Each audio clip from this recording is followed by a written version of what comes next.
नमस्कार दोस्तों, वक्फ संशोधन विधेयक के बाद देश भर में चर्चा होने लगा है कि सरकार बहुत जल्दी यूसीसी के लिए एक ड्राफ्ट कमेटी बनाने वाली है। कहने का मतलब ये है कि सरकार अब यूसीसी के कानून लाने वाली है। ऐसे में इस बात से इनकार भी नहीं किया जा सकता है क्योंकि मोदी जी पहले ही बता चुके हैं कि उनका तीसरा टर्म का जो कार्यकाल है वो बहुत ही यादगार कार्यकाल होगा। बात तो सही है। जैसे कि आप सबको पता है ये कि मोदी जी कोई भी कानून लाए उसका विरोध विपक्ष के नेताओं को करना ही करना है, चाहे वो कानून सही क्यों ना हो। बात तो सही है। यूसीसी को लेकर एक डिबेट हो रहा था। उस डिबेट में समाजवादी पार्टी के प्रवक्ता हरा कुर्ता वाले अनुराग भदौरिया आए थे। अब जैसे कि आप सबको पता है कि अनुराग भदौरिया विषय के अलावा दुनियादारी की सारी बातें बोलते हैं लेकिन विषय पे नहीं बोलते हैं। अब इसी बात को लेकर एंकर साहब ने अनुराग भदौरिया जी को कितना मजाक उड़ाया, आप लोग खुद ही देख लीजिए। देखिए जी अनुराग जी, देखिए मैंने आपको साफ बोला, अच्छी बात है ऐश्वर्या जी, आपने देश की बात की, संविधान की बात की, यूसीसी की बात की, लोकतंत्र की बात की, बड़ा अच्छा लग रहा था। सही बता रहा हूँ कि पहली बार कम से कम अच्छी बातें हो रही थी, लेकिन वहीं चूक गया। न्यायपालिका के बारे में अगर इस देश में एक बीजेपी का सांसद न्यायपालिका को बोलेगा चीफ जस्टिस जिम्मेदार है गृह युद्ध के लिए, अब भारतीय जनता पार्टी के लोग न्यायपालिका का भी अपमान करेंगे, संविधान का तो अपमान करते ही हैं। 140 सांसदों को पार्लियामेंट से निलंबित करके बिल पास करते हैं, संविधान का अपमान। विपक्ष राय देता है कि आप किसान बिल बना रहे थे या यहाँ पे जेपीसी बनाई थी आपने वक्फ बोर्ड बिल के लिए, आपको राय देता है तो विपक्ष की बात नहीं मानते हो, विपक्ष का अपमान। अब न्यायपालिका का भी अपमान, माने संविधान का अपमान, विपक्ष का अपमान, न्यायपालिका का भी अपमान। तो मतलब आप क्या चाहते हो, राजशाही की तरफ ले जाना चाहते हो या इसको कहते हैं ना, इसको तानाशाही की तरफ लेना चाहते हो? किस तरफ ले जाना चाहते हो देश को? और ये मीडिया की भी जिम्मेदारी बनती है। सालों बाद ये सवाल पूछा जाएगा। जब न्यायपालिका पे सवाल उठ रहा था, लोकतंत्र पे सवाल उठ रहा था, संविधान पे सवाल उठ रहा था, तो मीडिया ने सवाल क्यों नहीं पूछा सरकार से? ये मीडिया भी कटघरे में खड़ा होगा। उस समय ना आप होंगे ना हम होंगे, हो सकता है हम आप ना हो ऐश्वर्या जी, लेकिन आने वाली जनरेशन माफ नहीं करेगी। ये बोलेगी कि कोई खड़ा होकर देश की न्यायपालिका का अपमान होता रहा। और हम लोग चर्चा किस पे कर रहे थे, अचानक डिबेट बदल के यूसीसी पे आ गए थे। अगर यही बात विपक्ष के नेता ने बोल दी होती तो भाई साहब आग लगा देते आप लोग।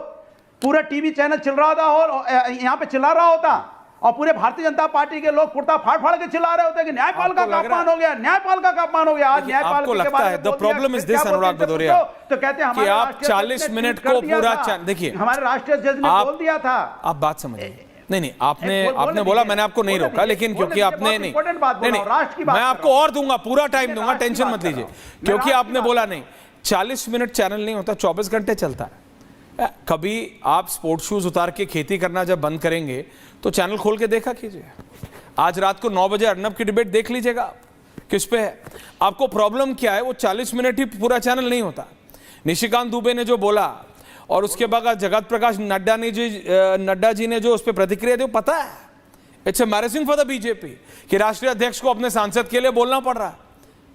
मेरे को नहीं पता है कि आपको नहीं पता, जुडिशरी पे क्या हो रहा आपको नहीं पता कि हमको नहीं पता।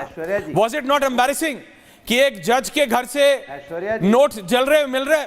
आप समझिए मेरी बात, that's a separate debate, I have done debates on that, करेंगे। लेकिन अभी यूसीसी से भागिए मत। यूनिफॉर्म सिविल कोड के खिलाफ क्यों है अनुराग भदौरिया? पूछता है भारत।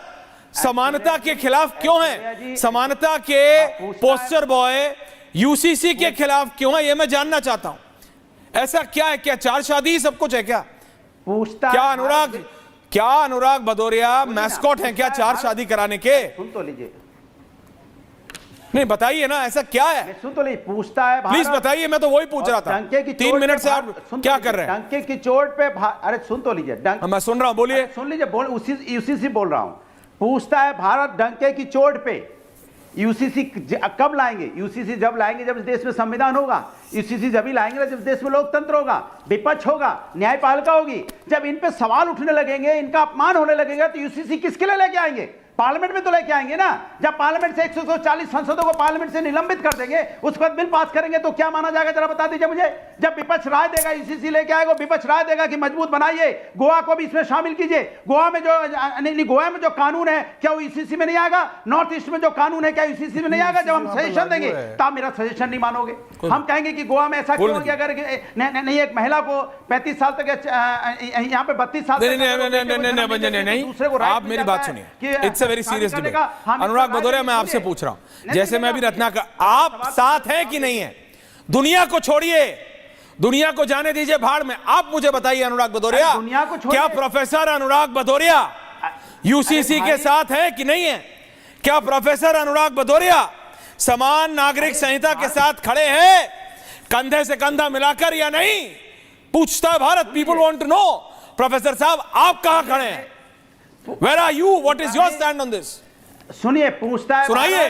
अरे सुन लीजिए, जवाब दीजिए। भारत पूछ रहा है कि गोवा दुनिया में नहीं है, नॉर्थ ईस्ट दुनिया में नहीं है, उसको दुनिया मत बोलिए, भारत में है। मैं राष्ट्र की बात कर रहा हूं, राष्ट्र एक की बात कर रहा हूं। अब भाग क्यों रहे? कानून बनेगा तो सब।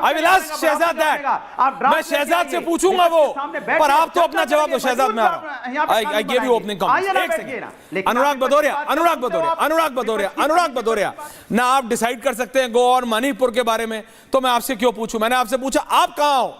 गोवा और मणिपुर पूछना है, शहजाद यहां है, पूछेंगे शहजाद से। लेकिन आप तो बता दो, सपा यूसीसी के साथ है, सबके समानता के ब्रांड एम्बेसडर अनुराग भदौरिया जी समान नागरिक संहिता के साथ हैं या नहीं? ये बेचारे न्यूज चैनलों के एंकर लोग करे तो करे क्या? आजकल देश में जो भी कुछ हो रहा है उसके लिए जिम्मेदार न्यूज चैनल के एंकर लोग को ठहराया जाता है, न्यूज चैनलों को ठहराया जाता है। इसी के तहत एक बार बायकॉट का लिस्ट भी बना था कि इन एंकरों को बायकॉट करना है, लेकिन पता नहीं क्यों विपक्ष के लोग फिर से पलट। ये बड़ी अच्छी बात कही आप। बेचारे अनुराग भदौरिया कितने इमोशनल बातें कर रहे थे, लेकिन एंकर साहब को तो उनका बात ही पसंद नहीं आ रहा था। खैर, बात जो भी हो दोस्तों, वही अभी अनुराग भदौरिया अपने पार्टी और अपने स्टैंड क्लियर नहीं करेंगे कि यूसीसी पे उनका राय क्या है, और जब सरकार एक कानून लेकर आएगी तब चिल्लाएंगे कि विपक्ष का राय नहीं लिया गया, विपक्ष देश में तानाशाही आ रहा है, विपक्ष को दबाया। खत्म, bye bye, tata, good bye.